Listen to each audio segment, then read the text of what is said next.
நன்றியற்ற பெருவையும் அருள் செய்த ஆண்டவன் நீ, கிருபை கூரென்னையனே. அருள் செய்த ஆண்டவன் நீ,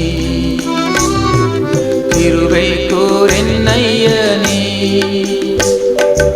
உம்மோடு வருடங்களா உணவுண்ட யூதாசை போ, கரையற்ற தந்தை உம்மை வஞ்சித்தேனே சுனாதா.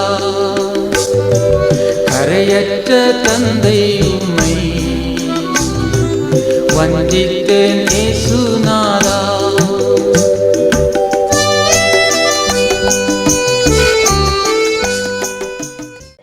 கர்த்தருக்குள் அன்பானவர்களே, அனுதினமும் கிறிஸ்துவுடன் தியான வேளைக்கு உங்களை அன்புடன் அழைக்கிறோம்.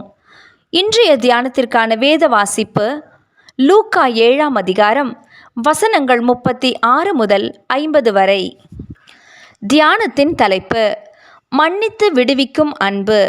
இவள் செய்த அநேக பாவங்கள் மன்னிக்கப்பட்டது, இவள் மிகவும் அன்பு கூர்ந்தாளே, உன் பாவங்கள் மன்னிக்கப்பட்டது என்றார். லூக்கா 7ஆம் அதிகாரம் வசனங்கள் 47-48. உள்ளான வாழ்விலே பல அழுக்குகளை சுமந்து கொண்டு வெளி வாழ்விலே தாம் நல்லவர்கள் போல காட்டிக்கொள்கிறவர்கள் ஒரு புறம், பாவத்தில் சிக்குண்டு வெளிவர விரும்பியும் வழி தெரியாமல் தவிக்கிறவர்கள் இன்னொரு புறம். ஒருவன் தன் பாவ நிலையை உணரும் வரைக்கும் தான் இழக்கப்பட்டு போனவன் என்பதை அவனாலே உணர முடியாது. இதை உணராதவன் விடுதலை பெறவும் முடியாது. இந்த விடுதலையை பெறுகிறவனால் அந்த மகிழ்ச்சியை மறைத்து வைக்கவும் முடியாது. பரிசேயன் ஒருவன் இயேசுவை விருந்துண்ண அன்புடன் அழைத்தான். ஆனால் அங்கு அழையா விருந்தாளியாக ஒரு பெண்மணி வருகிறாள். அவள் பாவி என்று அறியப்பட்டவள். பரிசேயன் வீட்டுக்குள் பிற பெண்களே நுழைய முடியாதிருக்கும் போது இப்படிப்பட்ட ஒரு பெண் நுழைவது இலகுவான விஷயம் அல்ல. ஆனால் இவளோ இயேசு அங்கே வந்திருப்பதை அறிந்து அவரை சந்திப்பதற்கே வந்திருந்தாள். வந்தவள் எதுவும் பேசவில்லை, இயேசுவின் முகத்தை கூட நிமிர்ந்து பார்க்கவில்லை.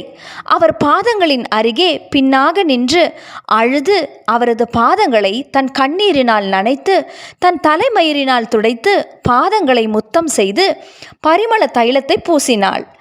இதை கண்ட பரிசேயனுக்குள் ஓடிய எண்ணங்களை அறிந்த இயேசு ஒரு உதாரணத்தை கூறி எவன் அதிகமாய் அன்பு கூறுவான் என்றதொரு கேள்வியையும் கேட்டார். பரிசேயன் சரியாகவே பதில் சொன்னான் என்று வாசிக்கிறோம். அப்போது இயேசு சொன்னது, உன் அழைப்பில் வந்த எனக்கு நீ செய்ய வேண்டிய அத்தனை கணத்தையும் அவள் செய்தாள்.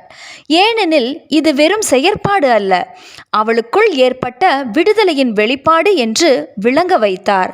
ஆம், அவளுடைய பாவங்கள் மன்னிக்கப்பட்டதால் அவள் விடுதலையானாள். அதற்கு பிரதியுத்தரமாக அவள் தனது நன்றியையும் அன்பையும் அங்கே வெளிக்காட்டினாள். இயேசுவும் அவளிடம் உன் பாவங்கள் மன்னிக்கப்பட்டது என்றார். தேவ பிள்ளையே, நமது ஆண்டவர் மனிதரின் பாவங்கள் எத்தனை, எப்படிப்பட்டவை என்று கணக்கு வைப்பது இல்லை. எவனொருவன் தன் பாவ நிலையை உணர்ந்து அதிலிருந்து வெளியேற விரும்பி உள்ளான இருதயத்தில் மனம் திரும்புகிறானோ அவனுக்கு அவர் மன்னிப்பும் விடுதலையும் அருளுகிறார். இந்த அன்பு எல்லாருக்கும் கிருபையாய் நீண்டிருக்கிறது. இந்த விடுதலையை கண்களால் காண முடியாது. ஆனால் அந்த நபருடைய வாழ்வில் அதனால் உண்டாயிருக்கும் மகிழ்ச்சியை அடக்கி வைக்கவும் முடியாது. நாம் எப்படி? ஜெபம் செய்வோமா?